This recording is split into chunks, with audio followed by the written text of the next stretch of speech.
All children are filled with light, fire, and wonder. Every child needs nurturing and care for their light to shine, their fire to burn, and their sense of wonder to expand. Too often, kids come to school in a state that interferes with learning, carrying the baggage of fear, hunger, physical pain, and psychological distress. It's only by coming together as a community that we can create thriving students that will rise to meet their full potential. That's going to take work. It's going to take a change in mindset. We must break the system built on division and build in its place a new model that connects individuals, neighborhoods, and institutions together. It is important to look at our school as part of the community. It is the place where the youngest members of the community spend most of their time, and it needs to be a safe, healthy, supportive environment for students to develop skills to become healthy, productive citizens. By analyzing the strengths and weaknesses of the school's health and safety policies and programs using the School Health Index, together we can develop plans for improving the school community. School Health Index is a self-assessment and planning guide to assist in identifying and addressing issues with school health and safety policies and programs. The School Health Index is based on the CDC's research-based guidelines for school health programs. The School Health Index has 8 different modules that correspond to the 8 components of coordinated school health. These topics play a critical role in preventing the leading causes of death, disability, hospitalization, illness, and school absences. The School Health Index teams were chosen from each module, which include the appropriate representatives from the school.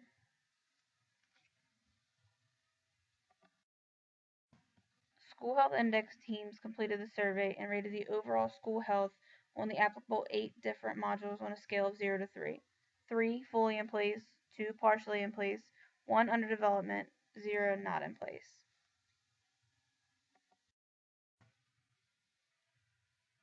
Let's see what our school's strengths and weaknesses were.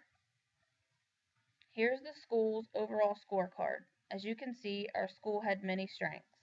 Health education, physical education, school counseling and psychological and social services, and family and community involvement all scored over 81%. Our school's health policies and environment, as well as the school health services, scored near 80%. Nutrition services were borderline at 61%, and health promotion for staff was the greatest weakness at 49%. Let's look at the specific strengths and weaknesses in each area so that we can make plans for improvements. The strengths of our school's health and safety policies and environment include written health and safety policies in place that are communicated to students, staff, and parents, a positive school climate that includes enrichment experiences and acceptance for diversity, a safe physical environment with active supervision throughout the school day, access to physical activity facilities for students, staff, and the community during non-school hours. Tobacco use is prohibited for students and staff, and the beverages offered on school grounds meet the USDA Smart Snack standards.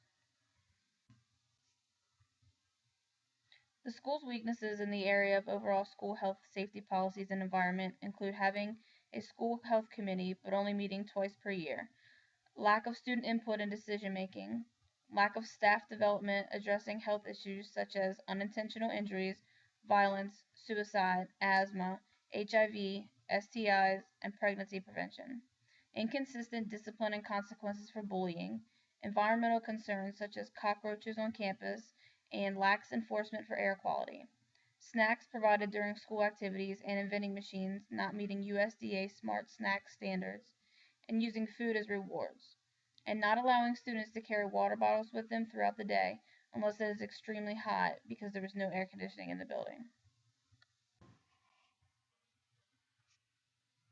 The school health committee could expand to include student representative, PTA president or parent, cafeteria manager, school security guard, and building supervisor. The committee could offer health-related professional development to staff, including bullying prevention and consequences with a written mandatory policy, through online modules or faculty meetings with guest speakers. By reviewing environmental policies, the issues regarding pests and air quality could easily be addressed. The building supervisor will be in charge of maintaining these standards with other health committee members responsible for ensuring they are met. The committee could recommend that foods be eliminated as rewards for students. The students would benefit from physical activity, a dance party, or tickets to after-school activities as alternative rewards. The committee would be responsible for checking that all snacks provided to students during the day meet the USDA Smart Snack standards and will address access to water bottles during all school hours with the administrative staff and teachers. Right now, there are healthy guidelines for school lunches, but come school year 2014, food sold a la carte and in vending machines will have to be healthy as required by the Healthy Hunger Free Kids Act. Healthy snacks are basically snacks that have less sodium, less sugar. They're more likely to be whole grains. It's really important that we're providing the children a variety of foods because sometimes they don't get that at home, and they want, it's really important for their diets that they have something from every food group. So that's what we're trying to provide for them. The goal is to get the over 50 million school children to eat healthier in school so that the nation's obesity and overweight problem is addressed at an early age. To the extent that schools can be used as vehicles for promoting healthy eating, for socializing kids into healthy eating so that it'll do them well throughout their life course. The strength of the school's health education include sequential curriculum that follows the state standards with a wide range of topics from sexual education to mental health. The curriculum is culturally relevant, and all health education teachers are credentialed and licensed and participate in professional development multiple times a year. The weaknesses that were identified under health education were that students are required to take health education classes but are not required to pass in order to advance to the next grade. Students felt the topics were not relevant to their life situations. Sex education focuses on abstinence instead of prevention methods. These weaknesses need to be addressed with the administration and board members as they are related to curriculum policies. To address the students' concerns, teachers should develop meaningful lessons that address real-life situations.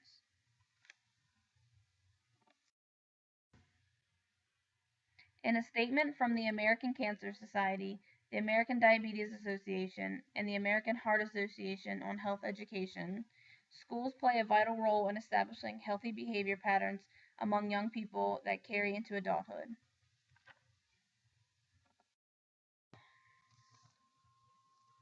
The strengths of our school's physical education and other physical activity programs include 6th graders have physical education daily. 6th through 8th graders have physical education all year long. Students are active for at least 50% of all physical education classes. All physical education teachers are licensed with required professional development. The PE curriculum is consistent with state standards. The school promotes community physical activity, intramurals, and activity clubs, and the school meets athletic safety requirements for facilities and equipment. The weaknesses for physical education and other physical activity programs include 7th and 8th graders get less than 225 minutes per week of physical education. The student-to-teacher ratio in physical education classrooms are higher than general education classrooms. Some students have exemptions or waivers for PE. There is little to no physical activity breaks in the general education classroom during classroom instruction, and training programs for coaches are not required. Training classes for coaches are currently being developed. Behavior issues need to be addressed with consistent consequences so that every student receives physical education. Our school is currently working on developing a schedule that would allow both 7th and 8th graders to have some form of physical activity every day. Suggestions have included recess during their lunch break and the incorporation of movement breaks during classroom instruction. Here's an example of a classroom physical activity break. Hi, this is Jamming Minutes for today, so everybody get up. Come on. Okay. First, we are going to raise the roof. Ready? Begin. 1, 2, 3, 4, 5, 6, 7, 8, 9, 10. Okay, great job. Next, we're going to touch our toes. Ready? Begin. 1, 2, 3, 4, 5, 6, 7, 8, 9, 10. The school's nutrition services strengths are: breakfast and lunch are available to all students at cost or free or reduced if they qualify, with a variety of offerings served with each meal. The students are given adequate time for breakfast and lunch. The staff cleans the cafeteria after each shift to minimize exposure to allergens and to help to maintain a clean, safe, and pleasant environment. The school's weaknesses in the area of nutrition services were mostly due to the lack of availability of fruits and vegetables outside the cafeteria and the lack of encouragement to incorporate these foods into students' daily food intake. Also, the collaboration between nutrition services and teachers has not been established to assist in the promotion of healthy food choices. In order to encourage students to eat more fruits and vegetables, the school could add a snack bar to be open during lunch and after school that offers healthy snacks including fruits, vegetables, and other smart snacks. The cafeteria manager and staff could also take time to promote healthier choices by adding posters inside the school, making fruits and vegetables enticing, leading by example, and making students more aware of their choices. The nutrition staff and nursing staff could schedule times to speak about nutrition during the appropriate unit in students' health education classes. Strengths of the school health services include the nurses and staff have established a good line of communication to discuss students' health needs. There are emergency response plans and allergen management plans in place and are practiced. And tobacco use by staff and students is addressed by the school nursing staff. The greatest school weakness in the area of school health services was the student to nurse ratio. There are about 1,400 students in the school with only one nurse and a nurse's aide. There is also no definite link between the school and outside health resources for students to access if needed, including no consulting school health physician specifically assigned to the school. The school health committee should reach out to the community to find a physician that will be willing to provide consult services to the school. This may be able to be offered pro bono. Staff members should become trained in CPR, first aid, and AED so that they will be prepared to respond immediately in an emergency situation. The committee could also reach out to students' family members that may have medical backgrounds, including nurses or physicians, to be volunteers in the school and to respond in an emergency.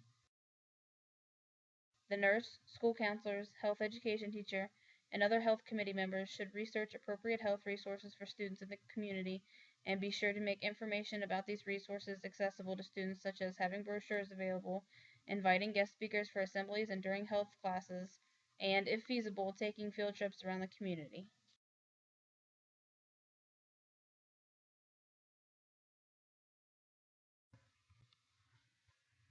Our school counseling, psychological, and social services provide a variety of appropriate services to students. They ID and refer students involved in violence, collaborate with staff members to identify the students and give strategy ideas, aid students during transition times, and ID and address tobacco use. The school did not have many weaknesses in the area of school counseling, psychological, and social services. There are 4 full-time counselors on duty at all times. However, the school does not have a full-time psychologist or social worker. The school's referral system for counseling for violence or bullying is established with sequential consequences and phases, but the process is not always followed. The County Board of Education has school psychologists and social workers on staff that are assigned to certain schools. The school counselors who are already a part of the school are required to take professional development and continuing education courses. Part of their professional development plan could be to work toward a school psychology degree. This could aid in the availability of certified psychologists without hiring someone new and will be someone with whom the students are already comfortable with. The school's referral system for counseling is already in place. However, it is not always carried out appropriately or consistently. For the referral system to work correctly, the behavior plan should always be executed with routine consequences. Teachers, administrative faculty, and other staff members that deal directly with these situations should be rehearsed and held accountable for the implementation of these policies. Professional development should be available to keep staff members up to date and on the same page with the procedures. This is Baltimore County Public Schools policy for bullying.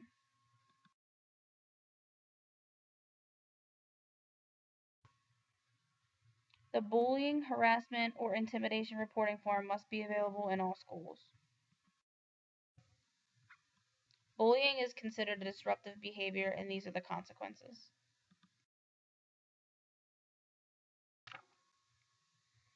In regards to health promotion for staff, some of the staff receive CPR and first aid training and training for conflict resolution. Yearly physicals are available.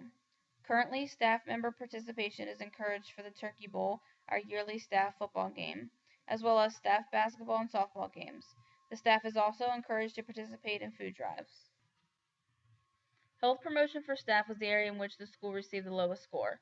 The school's weaknesses in the area of health promotion for staff were that programs related to physical activity and fitness, eating and weight management, tobacco use, asthma management and education, and stress management were not available, hard to access, and/or were too expensive for some to take advantage.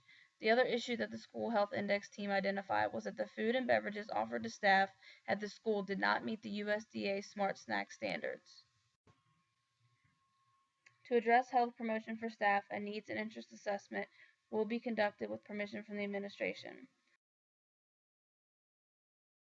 Wellness programs and/or support groups will then be developed based on this assessment.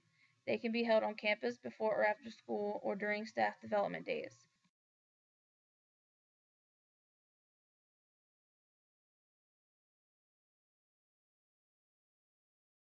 The staff did not see that the types of beverages or foods available to staff were a real issue, but for the health of the whole school, there will be a gradual change of foods and beverages offered to the staff, and staff will be encouraged to bring healthier foods and beverages to staff meetings. The strengths of our school's family and community involvement were in the areas of communication, volunteerism, and access to the school. Although the school uses few strategies to assist with the transition to middle school and offers little to no opportunities for students or parents to make decisions that involve the school and their children, including suggestions for food choice in the school. Have some more sloppy joes. I made them extra sloppy for you. I know how you kids like them sloppy. Lady, you're scaring us. Currently, most of the transition strategies directly involve the students only. The school could hold a Parents' Day where the parents come in and see what it's like to be in middle school and what their child will be going through during the school day. The parents would then be able to relay their experiences to their children and be able to relate to the issues that may come up during the school year. Parents should feel an incentive to join the inclusive PTA, as it should provide a mode of communication between the parents, community, and the school. Accessibility of school counseling staff during the transition period would be a necessity.